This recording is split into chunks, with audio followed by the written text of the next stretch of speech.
ఈ రోజున మనము కూడా మార్పు చెందితే దేవుడు మనకు కూడా ఎన్నో అవకాశాలు ఇస్తాడు.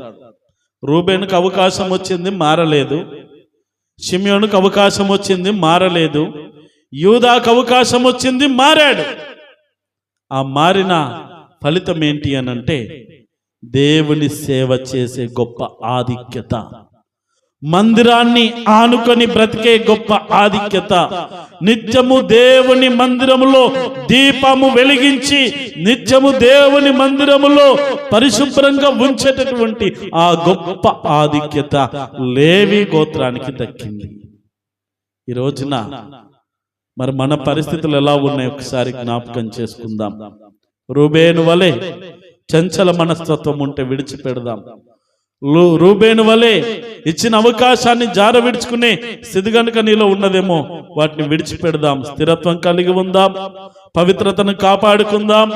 దేవుడిచ్చిన అవకాశాన్ని జార విడుచుకోకుండా ఉపయోగించుకుందాం.